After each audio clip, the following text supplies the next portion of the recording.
High বন্ধুরা, কেমন আছো? আশা করি তোমরা ভালো আছো। আবারও একটা নার্সিং রিলেটেড ভিডিও নিয়ে হাজির হলাম। আজকে আমরা আলোচনা করব হিউম্যান বডি যে কতগুলো সিস্টেম আছে, সেই সিস্টেম থেকে ইন্টারভিউতে কী কী কোশ্চিন করতে পারে। West Bengal staff nurse grade 2-তে যারা ইন্টারভিউর জন্য প্রিপারেশন নিচ্ছ, এই ভিডিওটা তাদের ক্ষেত্রে খুব ইম্পর্ট্যান্ট। আমি আজকে আলোচনা করব কতগুলো সিস্টেম সম্পর্কে, ঠিক আছে? আমাদের হিউম্যান বডির যে 7 সিস্টেম আছে, সেই 7 সিস্টেম থেকে কী কী কোশ্চিন করতে পারি ইন্টারভিউর জন্য। আমি এখানে ডিটেলস আলোচনা করছি না, জাস্ট ইন্টারভিউতে কী কী কোশ্চিন করতে পারে অ্যানাটমিক্যাল পার্ট অফ অ্যানাটমিক্যাল থেকে, ঠিক আছে? তো আমি সেটা নিয়ে আলোচনা করব। দেখো এখানে স্কেলেটাল সিস্টেম, ঠিক আছে, skeletal system, nervous system, digestive system, respiratory system, urinary system, reproductive system, cardiovascular system, ঠিক আছে? এই যে 7টা সিস্টেম, এখান থেকে কী কী ইন্টারভিউতে কোশ্চিন করতে পারে। দেখো প্রত্যেকটা, এই যে আমি এই 7টা যে টপিক তুলে ধরেছি, তোমরা দেখবে আমি যে আগের ভিডিওগুলোতে শেয়ার করেছি যে প্রিভিয়াস কী কী কোশ্চিন করেছিল ইন্টারভিউতে, দেখবে এই সিস্টেম থেকে কিন্তু অনেক কোশ্চিন করেছে। তোমরা দেখবে কোশ্চিনগুলো দেখবে। যাই হোক, আমি প্রত্যেকটা টপিক ডিটেলসে বলবো না, বাট যেগুলো খুব ইম্পর্টেন্ট সেগুলো নিয়ে আলোচনা করব, ঠিক আছে? যেহেতু ইন্টারভিউর জন্য, কারণ এক্সামের জন্য আমি আলোচনা করছি না। তো চলো ভিডিওটা স্টার্ট করা যাক।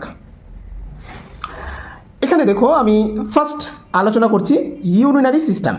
তবে তোমাদেরকে এখানে জানিয়ে দিই আজকে যে আলোচনাটা করব, কারণ ভিডিওটা অনেক লং হয়ে যাবে প্রত্যেকটা আলোচনা করতে গেলে। আজকে আমি আলোচনা করব স্কেলেটাল সিস্টেম, আমি আলোচনা করব রেসপিরেটরি সিস্টেম, আলোচনা করব ইউরিনারি সিস্টেম, ঠিক আছে? তো আমি আজকে 3টা সিস্টেম নিয়ে আলোচনা করব। বাকি যে 4টা সেটা আমি পরের ভিডিওতে আলোচনা করব। যদি এই ভিডিওটা তোমাদের ভালো লেগে থাকে অবশ্যই কমেন্ট করবে। নেক্সট ভিডিও কি আপলোড করব সেটা তোমরা অবশ্যই কমেন্ট করবে, যে এই 4টা পার্ট বাকি থাকলো, সেই 4টা পার্ট কি তোমরা ভিডিও আপলোড চাও সেটা তোমরা কমেন্ট করে জানাবে, ঠিক আছে? ইউরিনারি সিস্টেম জিনিসটা কি? ইউরিনারি সিস্টেম, এখানে দেখো ইউরিনারির পার্ট যখন আমরা ডাক্তারের কাছে যাই, ঠিক আছে, ডক্টরের কাছে যখন আমরা যাব, তো ইউরিনারি যদি প্রবলেম হয় তো আমাদেরকে যেতে হবে নেফ্রোলজিস্ট ক্ষেত্রে, ঠিক আছে? কিডনির প্রবলেম হলে আমাদেরকে যেতে হয় নেফ্রোলজিস্ট। তো সেরকমই যেহেতু আমরা ইউরিনারি সম্পর্কে জানবো, তো লজি এখানে দেখো নেফ্রোলজি, লজি মানে স্টাডি, ঠিক আছে? নেফ্রোর যে আমরা স্টাডি করব সেটা হচ্ছে nephrology. Nephrology is the scientific study of kidney. তাহলে আমরা কিডনির সম্পর্কে যে পড়াশোনাটা করছি সায়েন্টিফিক অনুযায়ী, তাকে আমরা নেফ্রোলজি বলবো। ইউরোলজি কাকে বলবো যদি বলে কোশ্চিন করতে পারে ছোটো ছোটো, তাই আমি এখানে তোমাদের আলোচনা করছি। ইউরোলজি হচ্ছে is the scientific study of male and female urinary system and mail reproductive system. দেখো ইউরোলজির মধ্যে ফিমেল এবং মেল দুটোই থাকবে, ঠিক আছে? ফিমেল এবং মেল দুটোই থাকবে, এবং বিশেষ করে এখানে বলেছে male reproductive system, male reproductive সিস্টেমটাও এখানে থাকবে, ঠিক আছে? এবার পরে আমি জানাবো তোমাদের যে এখানে মেল রিপ্রোডাক্টিভ সিস্টেমটা কেন ঢুকিয়েছে ইউরোলজির ক্ষেত্রে। চলে আসলাম যে এই যে ইউরিনারি সিস্টেমটা তো আমাদের কী কী নিয়ে তৈরি। এই যে আমাদের ইউরিন পাস হয়, তো কতগুলো সিস্টেমের মধ্য দিয়ে তারপরে ইউরিনটা পাস হয়, কতগুলো পার্ট থাকে, পার্টগুলো PART পার্টগুলো, ঠিক আছে? স্ট্রাকচারই বলি বা পার্টই বলি, বুঝতে পারছো? কী কী থাকবে? দুটো কিডনি থাকে, 2 কিডনি, যেটার আমাদের কাজ কী করে? দুটো কিডনির ইউরিন ফর্মেশনের জন্য কাজ করে, ঠিক আছে? কিডনিতে আমাদের কী হয়? ইউরিন ফর্মেশন হয়, একটা ছাঁকনি হিসাবে কাজ করে। তারপরে হচ্ছে 2 ইউরেটার, দুটো ইউরেটার থাকবে, যেটা হচ্ছে পাইপ, মানে কিডনি থেকে যেটা হচ্ছে ব্লাডারের সাথে যুক্ত থাকে দুটো ইউরেটার, সেটাকে বলে ইউরেটার। দেখো এখানে বলেছে convey urine from kidney to bladder, মানে হচ্ছে কিডনি থেকে ব্লাডারের মধ্যে যে দুটো পাইপ থাকে তাকে হচ্ছে ইউরেটার বলে। এবার চলে আসি 3 নম্বরে, 1 ব্লাডার। একটা ব্লাডার থাকে যেটার মধ্যে স্টোরেজ থাকে কি ইউরিন, যেটার মধ্যে ইউরিন স্টোর করে থাকে। এখানে দেখো temporarily collect and store urine, ঠিক আছে, এটা হচ্ছে ব্লাডার। আরেকটা থাকে one urethra, convey urine from the bladder to exterior, মানে ব্লাডার থেকে যেটা বাইরে করে দেয় সেটাকে হচ্ছে ইউরেথ্রা, ঠিক আছে। তো ব্লাডার থেকে যেটা ইউরিনটা পাস করে যার মাধ্যমে তাকে বলে ইউরেথ্রা। তো আমরা যেহেতু সিস্টেম জানবো তো পার্টগুলো আমাদেরকে জানতে হবে। কোশ্চেন যদি করে আবার কোশ্চেন কী করতে পারে সেগুলো তোমাদেরকে বলে দিই। এখানে কোশ্চেন হতে পারে যে ইউরিনারি সিস্টেমের পার্টগুলো কী কী, ঠিক আছে, ইউরিনারি সিস্টেমের পার্টগুলো কী কী। তাহলে কটা, দুটো কিডনি থাকবে, দুটো ইউরিটার থাকবে, একটা ব্লাডার থাকবে, একটা ইউরিথ্রা থাকবে। এইগুলো হচ্ছে মানে আমাদের পার্ট, ইউরিনারি সিস্টেমের পার্টগুলো।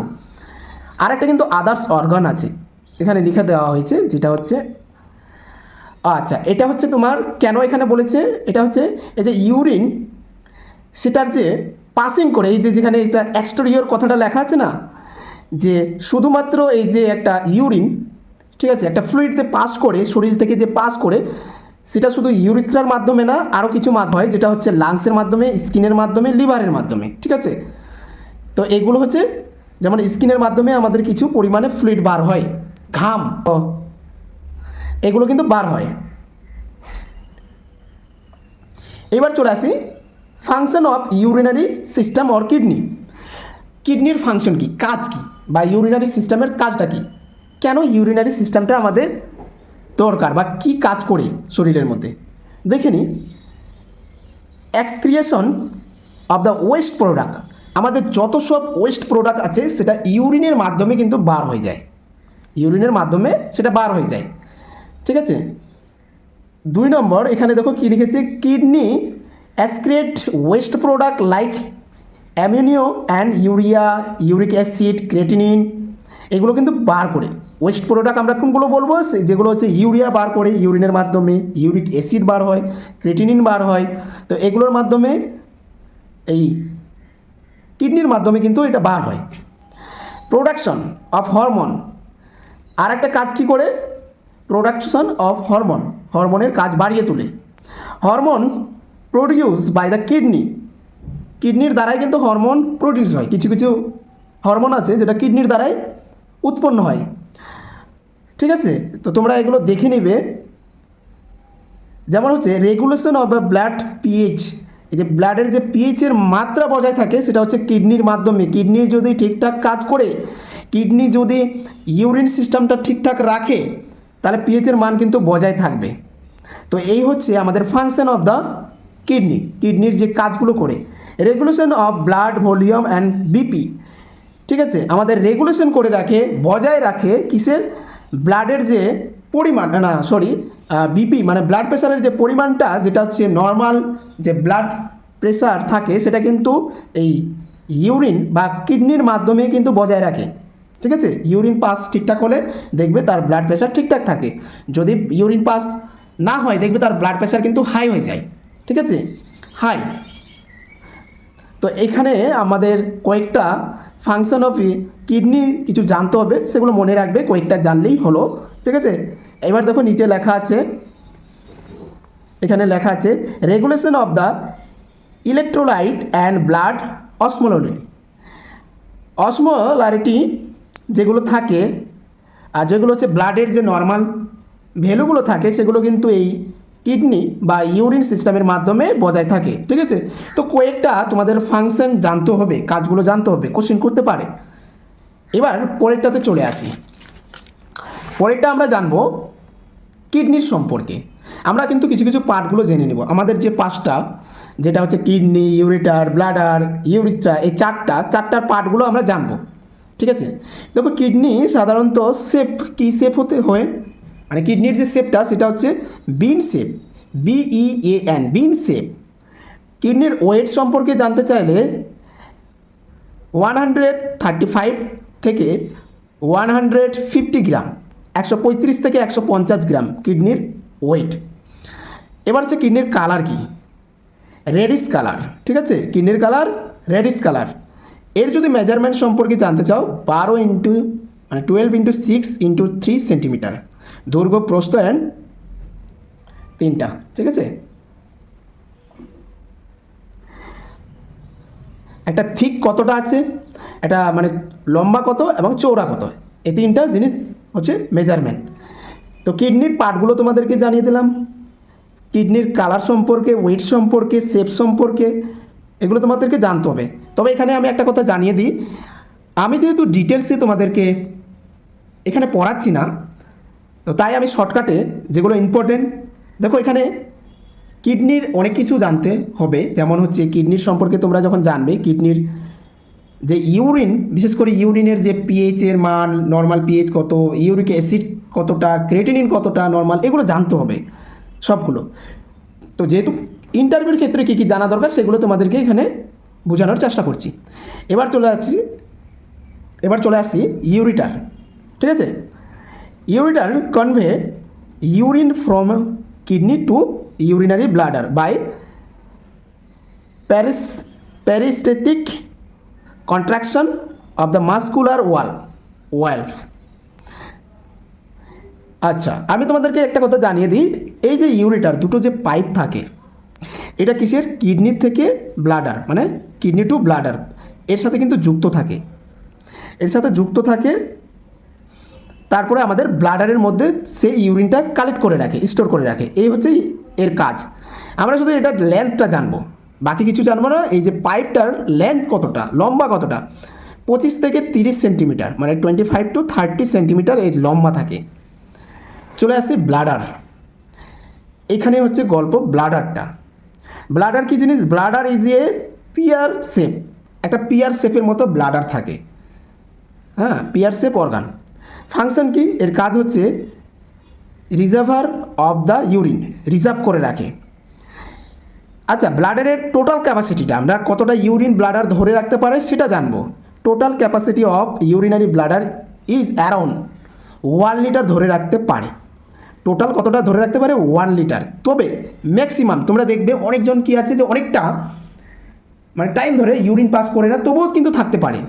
এখানে তাই লিখেছে যে ম্যাক্সিমাম ক্যাপাসিটি হচ্ছে 1 লিটার টু 1.5 লিটার, মানে 1.5 লিটার, এতটা ধরে রাখতে সক্ষম ব্লাডার, ঠিক আছে।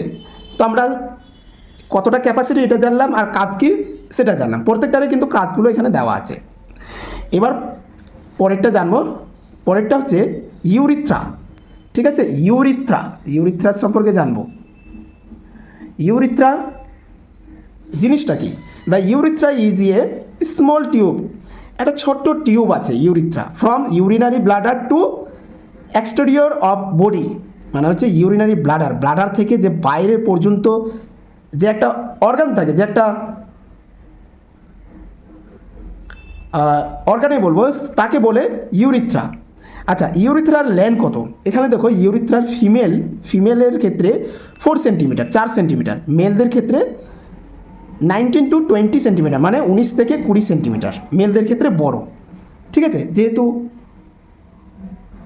এই ইউরিথ্রার মাধ্যমেই কিন্তু এক ক্ষেত্রে ইউরিন পাস প্লাস সেখানে আরেকটা যুক্ত আছে, যেটা হচ্ছে স্পাম বলবো ছেলেদের ক্ষেত্রে বা মেলদের ক্ষেত্রে, তার জন্য এখানে মেলদের ইউরিথ্রা লম্বা, ঠিক আছে। এটা নিয়ে আলোচনা করব পরে, যেহেতু আমি ডিটেলসে বলছি না, জাস্ট এমনি জানিয়ে দিলাম, তোমরা তো জানো।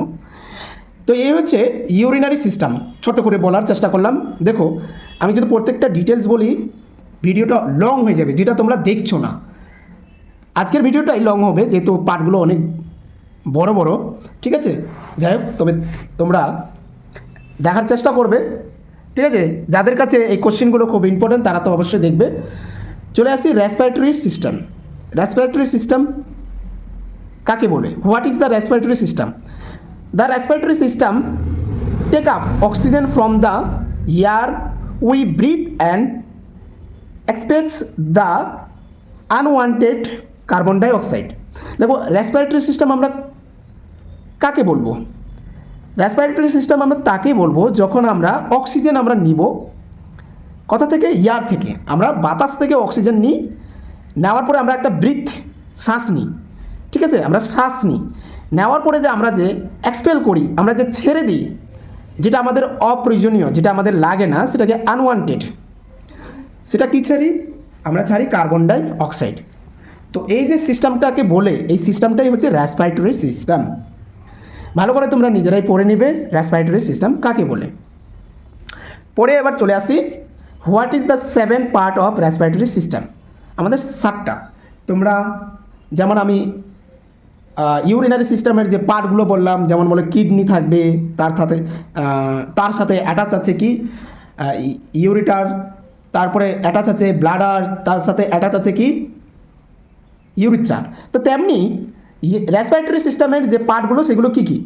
আমাদের প্রথমে যেটা আমরা শ্বাস নিই সেটা হচ্ছে নোজ, মানে নাক দিয়ে। আর আমরা শ্বাস কি দিয়ে নিই? মাউথ, মানে মুখ দিয়ে। সেটা আবার কোথায় যায়, মানে এই যে আমাদের যায় ভিতরে, সেটা আছে আমাদের যায় থ্রোট, মানে গলার মাধ্যমে। গলাতে আমাদের আছে কি ফ্যারিংস। ঠিক আছে, তোমরা যারা ইটিউব করতে দেখেছো বা ইন্টুবেশন যারা আইসিইউতে কাজ করেছো তারা দেখবে, যদি দেখে থাকো এগুলো কিন্তু তোমরা দেখতে পাবে, ফ্যারিংস, ল্যারিংস, এগুলো যদি দেখো যখন ডক্টর ইন্টুবেশন করবে, তোমরা যদি অবজার্ভ করে থেকো তাহলে এগুলো কিন্তু তোমরা দেখেছো। ভয়েস বক্স, ঠিক আছে, যার মাধ্যমে আমরা কিন্তু কথা বলি, যেটাকে বলে ল্যারিংস। মনে রাখবে, ল্যারিংস হচ্ছে আমাদের, ল্যারিংস যদি ডিফর্মিটি হয়ে যায়, মানে খারাপ হয়ে যায়, তাহলে আমাদের কিন্তু কথা বলতে পারবো না, আমরা বোবা হয়ে যাব। ঠিক আছে, এবার চলে আসি উইন্ড পাইপ। একটা আমাদের পাইপ আছে যেটাকে আমরা বলবো ট্রাকিয়া, আর একটা হচ্ছে এয়ারওয়ে যেটাকে হচ্ছে ব্রঙ্কাই। তো এগুলো হচ্ছে পার্ট, রেসপিরেটরি সিস্টেমের পার্ট। লাস্টে আমাদের আসবে লাংস, এখানে আছে লাংস। তো শেষে আমাদের এইগুলো আমাদের লাস্টের কথায় যায়, লাংসে যায়। লাংস থেকে আবার সেটাকে প্রত্যেকটা জায়গায় অক্সিজেন প্রোভাইড করে, ঠিক আছে, সেটা আবার কার্বন ডাই অক্সাইড আবার ফের রিমুভ করে দেয়। তো এই হচ্ছে রেসপিরেটরি পার্টগুলো, তোমরা মুখস্থ করে রাখো, এগুলো কিন্তু কোশ্চেন করে। ঠিক আছে, পরেরটা চলে আসি, what is the main function of respiratory system. আমাদের প্রধান কাজ কি রেসপিরেটরি সিস্টেমে? আমাদের ট্রান্সপোর্ট করে, কি ট্রান্সপোর্ট করে? অক্সিজেন করে, oxygen and remove extra carbon dioxide, এটাই হচ্ছে কাজ। অক্সিজেন ইনসাইড নেওয়া আর হচ্ছে কার্বন ডাইঅক্সাইড বাইরে ফেলা, মানে হচ্ছে রিমুভ করা। এটা হচ্ছে রেসপিরেটরি সিস্টেমের ফার্স্ট মেইন কাজ বলা যায়। Which lung is bigger. আমাদের যে লাং আছে, দুটো লাংস থাকে, একটা না দুটো, ঠিক আছে, লেফট অ্যান্ড রাইট। তো এখানে কোশ্চিন আছে কোন লাংটা বড়? রাইট মানে হচ্ছে ডান দিকেরটা না বাঁ দিকেরটা? এখানে উত্তর হবে ডান দিকেরটা, রাইট লাংসটা হচ্ছে বিগার, বড়। What is the colour of lungs. লাংসের কালার কি? লাংসের কালার হচ্ছে healthy lungs are pretty pink. এটা কিন্তু হেলদি লাংস বলেছে। হেলদি কেন? অনেকে দেখবে তো সিগারেট খেয়েছে, তার লাংস কিন্তু আলাদা একটা, সে দেখবে কালচে টাইপের হয়ে যায়। আর যাদের পিওর, মানে যেটা বলছে হেলদি, তাদের লাংস কিন্তু পিঙ্ক কালারের থাকবে, প্রিটি পিঙ্ক কালার। ঠিক আছে, যারা স্মোকিং করেছে তাদের লাংস কিন্তু একটু ডার্ক টাইপের থাকে। প্লাস হচ্ছে যারা কাঠ দিয়ে রান্না করে, কয়লা দিয়ে রান্না করে, তাদের যে শ্বাস, তাদের যে লাংসের প্রবলেম, তাদের ব্রঙ্কাইটিস লাংসের প্রবলেম থাকে, তো তাদের কালার আলাদা থাকে।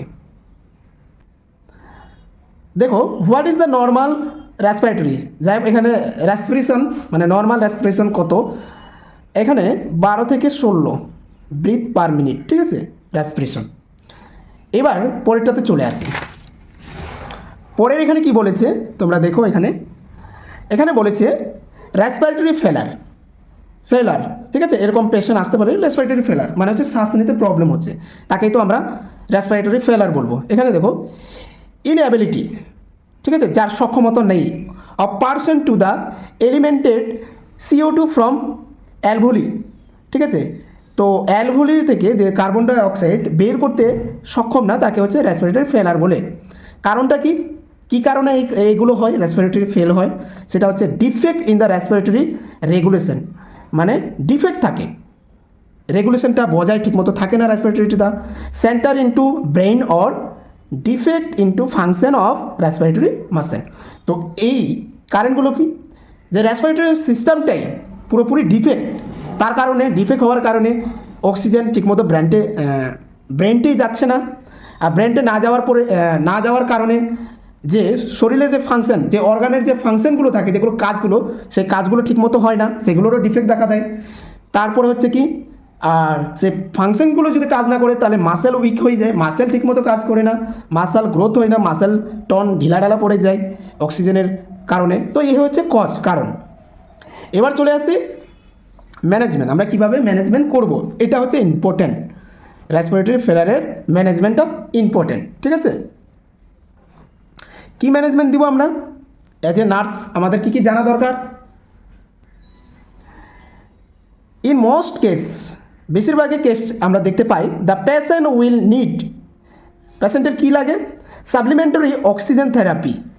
এই যে রেসপিরেটরি ফেলার পেশেন্টগুলো আছে বেশিরভাগের ক্ষেত্রে আমরা দেখতে পাই তাদের অক্সিজেন দরকার, ঠিক আছে। আর দরকার কি? ইন্টুবেশন, যেহেতু তারা নিজে শ্বাস নিতে পারে না, কষ্ট হয় তাদের, যে শ্বাসকষ্টের কারণে তারা শ্বাস ফেলতে পারে না, সেই জন্য ইন্টুবেশন করতে হয়। অ্যান্ড মেকানিক্যাল ভেন্টিলেশনও করতে হয়, maybe need if the patient can not oxygen and ventilate adequately, ঠিক আছে। যেহেতু তারা অক্সিজেন তারা সরবরাহ করতে পারে না, তার কারণে এগুলো ইন্টিউবেশন করা হয়, বা আরও করতে পারে মেকানিক্যাল ভেন্টিলেশনে পেশেন্টকে দেওয়া হয়। তো এই হচ্ছে ম্যানেজমেন্ট, তোমরা ভালো করে দেখে নাও। এই নোটগুলো তোমরা পেয়ে যাবে পিডিএফের মাধ্যমে, তোমরা অবশ্যই হোয়াটসঅ্যাপে তোমরা মেসেজ করবে, তোমরা পেয়ে যাবে। তবে যারা যারা আমার পিডিএফ বা যাদের পিডিএফ দরকার তারা অবশ্যই ভিডিওটাতে লাইক দিবে, কমেন্ট করবে ভিডিওগুলো কেমন হচ্ছে।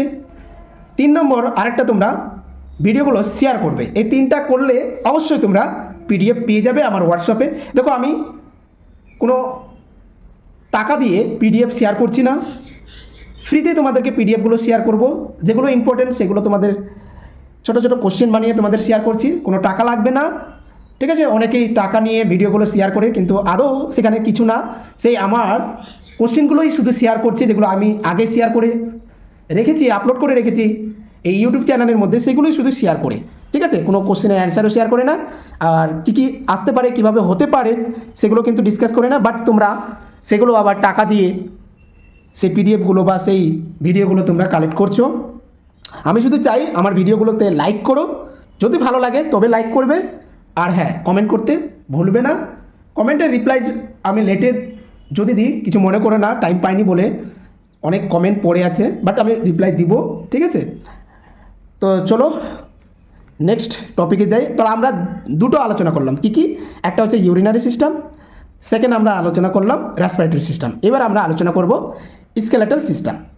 এখান থেকে কোশ্চেন করছি, তোমরা যেহেতু আলোচনা করতে বলেছো পার্ট করে, ঠিক আছে, সিস্টেমের 7টা সিস্টেম নিয়ে, সেই জন্য আজকের এই ভিডিওটা। দেখো, ভিডিওগুলো বড় হতে পারে, তোমরা ভিডিওগুলো ডাউনলোড করে রাখবে। যদি তোমাদের ভিডিওগুলো দেখতে অসুবিধা হয় তোমরা ডাউনলোড করবে, সেখান থেকে নোটগুলো তোমরা কালেক্ট করে নেবে, ঠিক আছে। তোমরা পড়ো, দেখবে অবশ্যই তোমরা এগুলোর মধ্যেই থাকবে, তোমাদের কোনো প্রবলেম হবে না। এতগুলো যে কোশ্চেনগুলো, আমি কিন্তু বারবার সেই কোশ্চেনগুলো রিপিট করছি, আমি কিন্তু আলাদা এক্সট্রা কোনো কোশ্চেন তোমাদেরকে শেয়ার করছি না, জাস্ট এগুলো খালি আলোচনা করছি। তাই মন দিয়ে পড়াশোনাটা করো, ঠিক আছে। চলো নেক্সট আলোচনা করি স্কেলেটাল সিস্টেম। স্কেলেটাল সিস্টেমটাই কি? স্কাল, ঠিক আছে। স্কাল মানে হচ্ছে বন, like a bone. The entire framework of bone and their cartilage, ঠিক আছে, their cartilage together called skeletal system. তো স্কেলেটাল কি? একটা ফ্রেম, একটা মানে ফ্রেম, একটা হচ্ছে ফ্রেমের মতো। ফ্রেম তো জানো, ঠিক আছে। যেমন হচ্ছে আমরা যে আমার যে বনটা আছে, দেখো একটা বনটাও সেটাকে ফ্রেম বলা হয়। বা ধরনের তোমরা যে ফটোতে ফ্রেম করে রাখো, ফটো তোমরা ফ্রেম করে রাখো, সেটাও একটা ফ্রেম, যেটা আমরা বেঁধে রাখি, ঠিক আছে। তো এটার কাজ কি করে? Work of bone and their cartilage, দুটো একটা বনের মাধ্যমে কাজ, অ্যান্ড কার্টিলেজ জিনিসটা কি? কার্টিলেজ হচ্ছে বনের সাথে যে অ্যাটাচ থাকে, সেটাই কিন্তু কার্টিলেজ। অ্যাটাচ মানে টুগেদার, ঠিক আছে, তাকে স্কেলেটাল সিস্টেম বলে। তোমরা দেখে নেবে, এটাই হচ্ছে অ্যান্সার। ফাংশন, প্রত্যেকটা জিনিসের ফাংশন জানতে হবে, কাজ কি, function of skeletal system. Shape অনুযায়ী ফাংশনটা কি? শেপ অ্যান্ড সাপোর্ট, আমাদের কাজ কি? শেপ, একটা শেপের মধ্যে, একটা ফ্রেমের মধ্যে রাখে, এটা হচ্ছে আমাদের একটা কাজ। 2 নম্বর কাজ, সাপোর্ট করে। It is form the structure framework for the বডির জন্য এটা একটা কি কাজ করে, ফ্রেমের মতো একটা কাজ করে। 2 নম্বর প্রোটেকশন, কি প্রোটেক্ট করে, ইট প্রোটেক্ট মেনি ইন্টারনাল অর্গান। ঠিক আছে, সমস্ত অর্গানকে, সমস্ত বলবো না, যেগুলো ইম্পর্টেন্ট অর্গান, যেমন হচ্ছে হার্টের উপরে কি আছে, রিবস দিয়ে সেটাকে কিন্তু ঢাকানো আছে। ঠিক আছে, স্পাইনাল কর্ড যেটা হচ্ছে ভার্টিব্রা দিয়ে সেটাকে ঢাকানো আছে। ঠিক আছে, প্রত্যেকটা জিনিসের আমাদের কিন্তু ফ্রেম আছে, যেটা হচ্ছে বোন দিয়ে ঢাকানো থাকে, স্কেলেটাল দিয়ে ঢাকানো থাকে।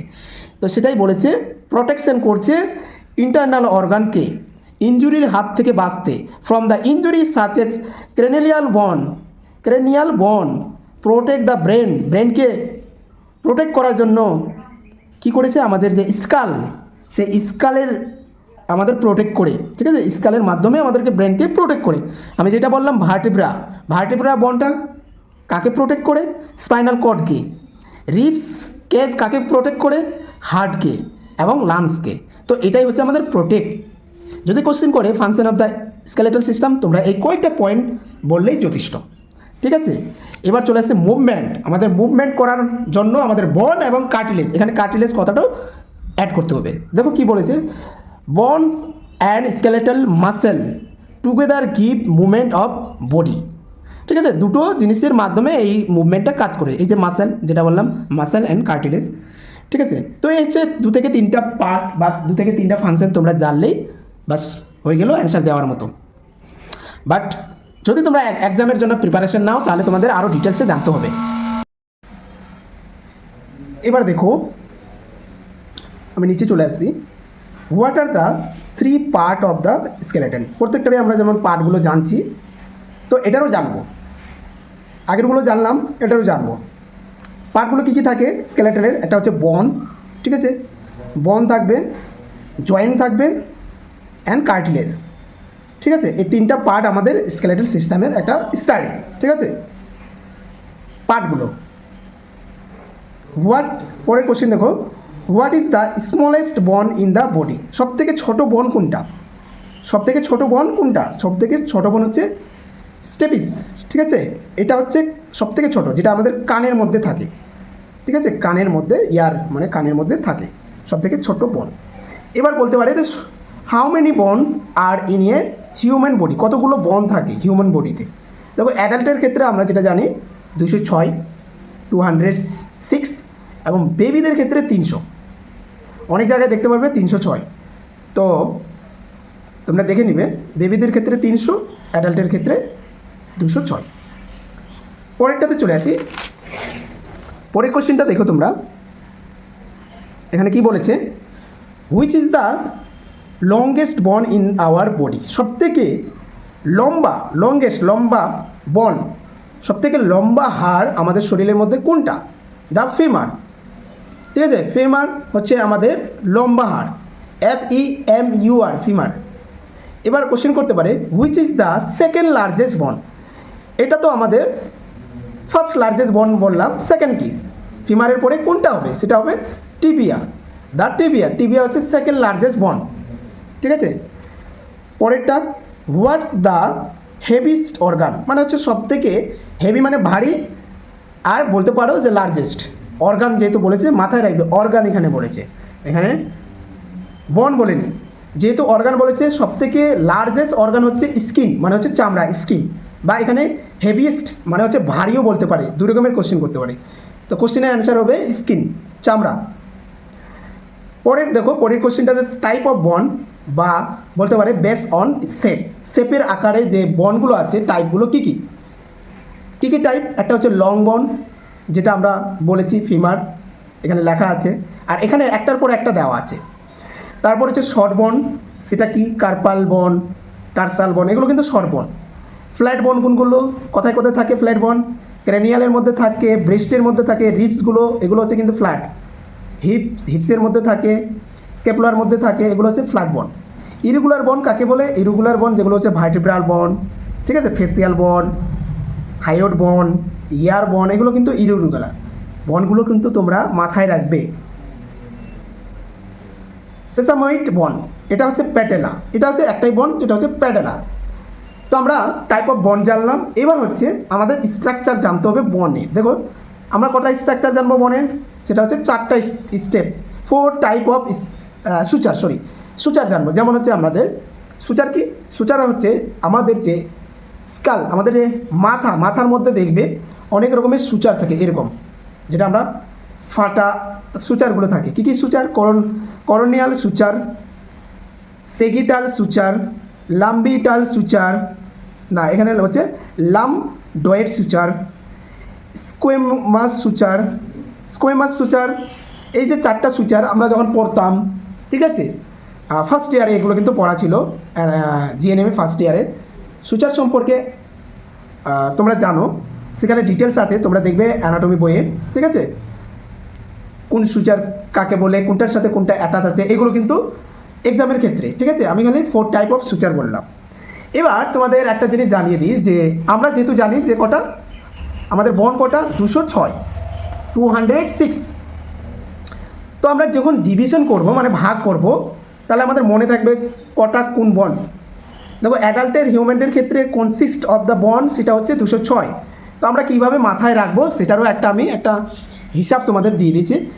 স্কাল মানে আমাদের দেখো, স্কাল মানে কি, আমাদের স্কাল মাথার মধ্যে কী কী আছে, ক্রেনিয়াম 8টা, ফেসিয়াল হচ্ছে 14টা, তাহলে টোটাল 22টা বন আছে। এখানে বন লিখে দিই, ঠিক আছে, 22টা বন, ঠিক আছে, 22টা বন হচ্ছে আমাদের স্কালের মধ্যে।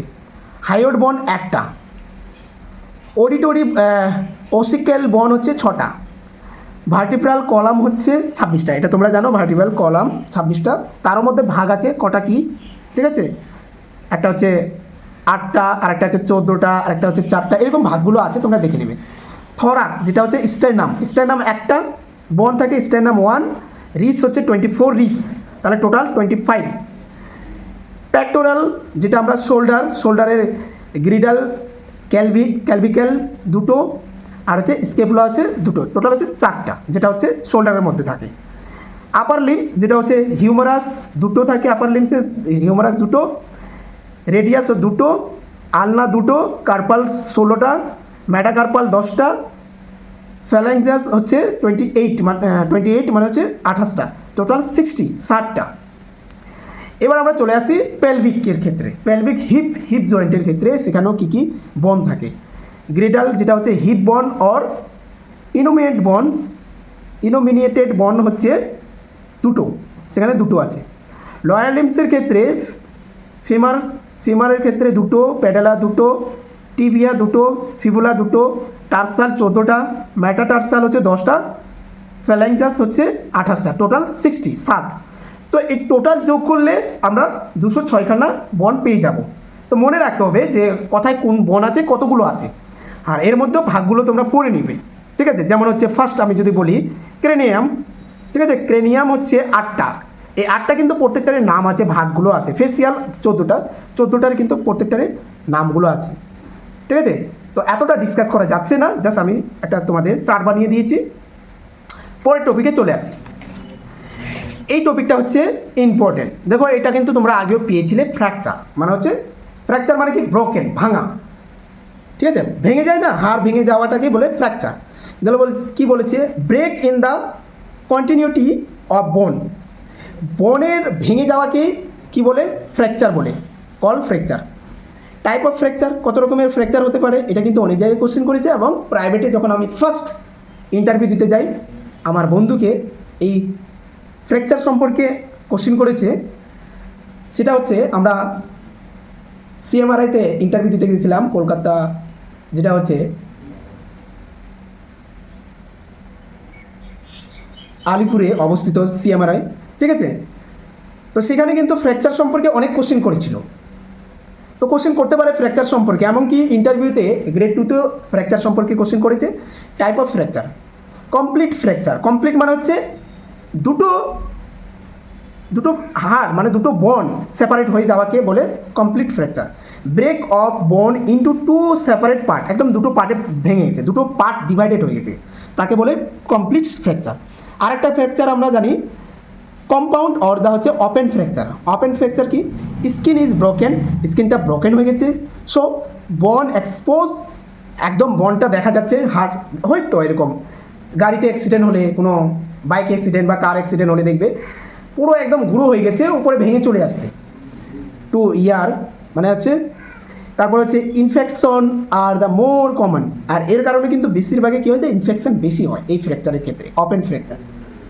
আরেকটা জিনিস, আরেকটা ফ্র্যাকচার আমরা জানবো, simple or the close fracture. দেখো আমি কিন্তু এখানে 4টা ফ্র্যাকচারের সম্পর্কে বলেছি, আরও আছে, টোটাল 9 থেকে 10টা ফ্র্যাকচার আছে, সেগুলো তোমরা দেখে নিবে। সিম্পল ফ্র্যাকচার কীগুলো? স্কিন নট ব্রোকেন, সেটাকে বলে সিম্পল ফ্র্যাকচার। স্কিনটা ব্রোকেন হয়নি, শুধু হাড়টা ব্রোকেন হয়েছে, মানে ভেঙে গেছে। আরেকটা হচ্ছে গ্রিন স্টিক ফ্র্যাকচার, এটা সাধারণত আমরা ছোটো বাচ্চাদের ক্ষেত্রে দেখি, চাইল্ডের ক্ষেত্রে। One side of the bone is broken, একটা সাইড কী হয়েছে, বোনটা কী হয়েছে, ব্রোকেন হয়েছে, ভেঙে গেছে। অ্যান্ড দ্য আদার সাইড, আরেকটা সাইড কী হয়েছে, বেন্ডিং, ভেঙে মানে বাঁকে গেছে, বেঁকে গেছে। অ্যাজ হয়ে নিয়ে গ্রিন স্টিক ব্রেক বলে। তো এই ব্রেক বা এই ফ্র্যাকচারকে বলে গ্রিন স্টিক ফ্র্যাকচার। এটা সাধারণত ছোটোবেলায় বাচ্চাদের ক্ষেত্রে, চাইল্ডের ক্ষেত্রে বেশিরভাগই হয়, বেঁকে যায়। তাদের হাড় যেহেতু পুরোপুরি কমপ্লিট হয়নি, তার জন্য এরকম হয়। এবার কমপ্লিকেশন বা সাইনটা কি, আমরা কীভাবে বুঝবো, কী কী হতে পারে, কী কী দেখতে পাবো? পেইন করতে পারে, ফ্র্যাকচার হলে তো পেইন হবে, এবং টেন্ডারনেস, সেখানে কিন্তু একটা টেন্ডারনেস দেখতে পাবো at the side of injury, সেই ইনজুরি জায়গাটাতে। সোয়েলিং হবে, ফুলে যাবে, এবং রেডনেস, লালচে হয়ে যাবে। Duty disturb blood supply in বন, আর এর ক্ষেত্রে দেখো ব্লাড সাপ্লাই তো বন্ডের, যেহেতু ফ্র্যাকচার আলাদা হয়ে যাওয়া, পার্ট দুটো বন আলাদা হয়ে যাওয়া মানে হচ্ছে ফ্র্যাকচার, তার ক্ষেত্রে ব্লাড সাপ্লাইটা পুরোপুরি ডিস্টার্ব করবে। Loss of the function of affected part, তার ক্ষেত্রে এই যেগুলো পার্টগুলো আছে সেগুলো কিন্তু ইফেক্টেড হওয়া শুরু করবে বা ইফেক্টেড হবে। তো এই হচ্ছে কমপ্লিকেশন। আমরা ম্যানেজমেন্ট কী কী দিব, ম্যানেজমেন্টটা খুব ইম্পর্টেন্ট, এটাই হচ্ছে লাস্ট। ঠিক আছে, তোমরা অনেকটাই আমার সাথে মানে পুরো ভিডিওটা দেখার চেষ্টা করেছো, তাই আমি থ্যাঙ্কস জানাবো। চলো ম্যানেজমেন্টটা জেনে নিই। আমাদের ইমিডিয়েটলি ফার্স্ট এইড করতে হবে। Include splinting of the fracture site and joint above and below it to limited further movement and displacement. দেখো যেহেতু ফ্র্যাকচার হয়েছে, তার জন্য আমাদের ইমিডিয়েটলি প্রথমে ফার্স্ট এডটা জরুরি। কেন? যদি ইনজুরি হয় সেখানে ব্যান্ডেজ করতে হবে, তো আমাদের ফার্স্ট এড জরুরি। তারপরে হচ্ছে আমাদের মুভমেন্ট করা যাবে না জয়েন্টে, অনেকে কী করেছে, জয়েন্টে মুভমেন্ট করছে। ঠিক আছে, এক জায়গায় রাখতে হবে, লিমিটেড রাখতে হবে জায়গাটাকে। আর সেটাকে হচ্ছে বিলো ইট টু লিমিটেড, যতটা পারবো আমরা লিমিটেড আমাদের রাখতে হবে মুভমেন্টটা। ঠিক আছে, অ্যাপ্লাই এ কোল্ড প্যাক, ঠিক আছে, কোল্ড মানে ঠান্ডা একটা প্যাক দিয়ে অ্যাপ্লাই করতে হবে সেই ফ্র্যাকচার জায়গাতে। ঠিক আছে, and elevating it above the level of the heart may limited pain and swelling, সেই সোয়েলিং জায়গাটাতে আমাদের কোল্ড প্যাক, ঠান্ডা বরফ দিতে হবে। ঠিক আছে, এরকম ম্যানেজমেন্ট করতে হবে। তো তোমরা দেখে নিবে, ঠিক আছে, তোমরা দেখে নিবে। তো যাই হোক, এই হচ্ছে আজকের টপিক। ভিডিওটা ভালো লাগলে অবশ্যই কমেন্ট করবে আর লাইক করতে ভুলবে না। ঠিক আছে, আমি 4টা টপিক পরে আলোচনা করব। যাই হোক, তো আজকে এখান থেকে শেষ করছি। ভিডিওটা ভালো লাগলে অবশ্যই লাইক করবে, বন্ধুবান্ধবের সাথে শেয়ার করবে। যারা এখনও আমার চ্যানেলটাকে সাবস্ক্রাইব করেনি অবশ্যই চ্যানেলটাকে সাবস্ক্রাইব করবে। ভালো থাকবে, সুস্থ থাকবে। দেখা হচ্ছে পরবর্তী একটা এরকমই নার্সিং রিলেটেড ভিডিও নিয়ে।